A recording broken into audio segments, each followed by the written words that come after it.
All right, Alfred Naro. Thank you, Mr. Chair. I rise to take a call on the services to citizens. Mr. Chair, the focus of the appropriations debate for this year has been to try and sort of ensure that we increase the ability to have debate that focuses on the issues that are very important. Mr. Chair, I just want to make mention of the comments by the Honourable Annette King that talked about Māori and Pacifica in particular, a generation that she's commented on, that she feels that we're looking out. Now, to that government, I want to hold them to account for those very words. Because when you talk about that, let's talk about Māori, for instance. When it came to treaty claims, if they don't like this, because it came after a whole lot of issues around the foreshore and seabed, so they're all silent, they're very quiet, because they'll know when they talked about issues for Māori, they didn't deliver. Issues that were delivered on health, education and welfare. You don't want to go there because you know that's the fact. And the truth is this, the rest of New Zealand will hear this mic, not those voices over there. So I'll just keep talking because that's the truth of what's happening here. Second thing we want to put out, let's talk about issues for Māori. Let's talk about treaty claims. How many did the treaty claims come from the Labour Department that would benefit health, education and welfare? Focuses for the debate. A point of order. Order.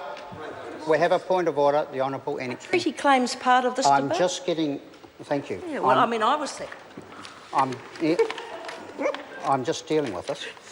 And I'm just asking the clerk specifically whether it comes under here, because Maori Affairs is covered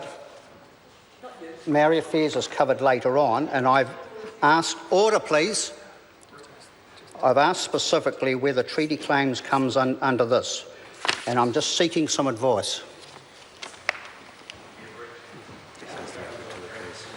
Yeah, no, the question.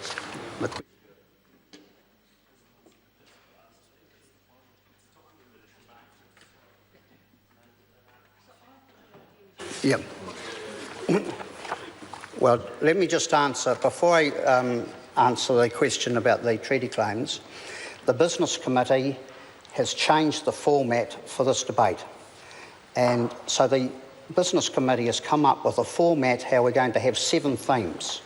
The 7 themes are identified, and that's what we're actually speaking about today for 7 hours. That's what we're doing.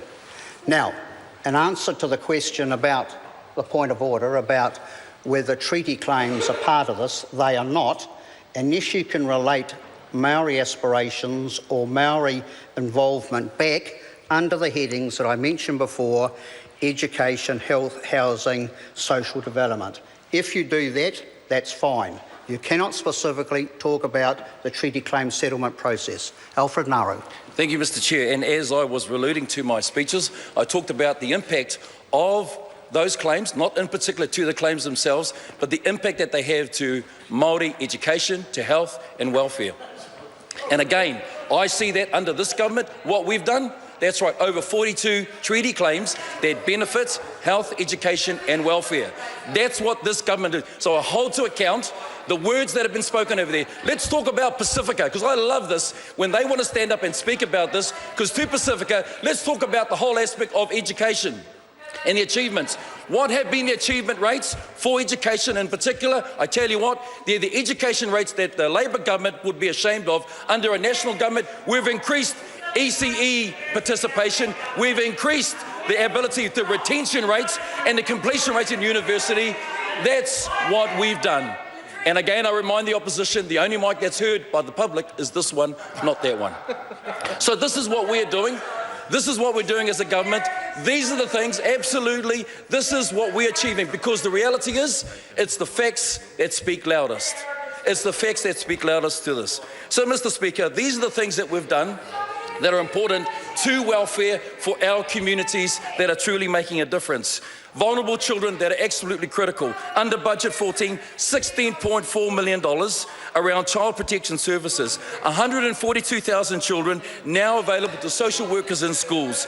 Child abuse stats. And this has got to be critically important. The abuse stats of children that are in our community that are vulnerable, we know in June 2014 fell by 12%. Let's give that a number, 2,306. Why? Because those are the stats. That's what's proving different. Mr. Speaker, Mr. Chair, I want to just announce to the public that may be listening to this appropriations debate is about what this government has done previously in the budget to make a difference. So these are the facts that we're talking about. Let's talk about welfare reform, because this really hits at the heart. Because the old adage that keeps coming out of the Labor government, or the Labor government, was the same old thing, which is that, again, paying out, they tax and they spend. Under this government, 1,600 people are moving off welfare and into work each week. 1,600 out of welfare and into work each week. That's got to make a difference. Why? Because the fact is that we're creating more opportunities. Let's talk about the facts again. March 2015 recorded the lowest benefit numbers of any quarter in 6 years. And that's right, you can yell and you can shout, but here's the facts, just to remind you. 3.7%, or let's give it a number, 11,060 decrease from the March 2014. That's making a difference. Welfare reforms reduced the expected future time on main benefits by an average of 1.2 years for sole parents and 2.8 years for youth beneficiaries. Mr. Chair, I just want to be able to sort of clearly say that what this government is actually about is showing that it cares through its welfare reforms, giving opportunities out of dependency and into work opportunities that are out there. Over the past 3 years, the number of young people on the youth payment at age 17 expected to still be on benefit age 19 has dropped by 19%. These are the things that are really important out there, 19%. So you can talk, you can bandy all around, but here's the thing that really hurts the most. For all the condemnation, for all that, 2 weeks ago, what did the poll say? 49.1% of New Zealand still have confidence in this government. Now that's got to really hurt the opposition, because for all that they've tried and all the effort and all the fighting and all the banter, 49.1% still see that they have confidence in this government to deliver, whether it be in welfare, education and health. Mr. Speaker, Mr. Chair, Order. we believe that that's making a difference. Order. Yeah, Alfred.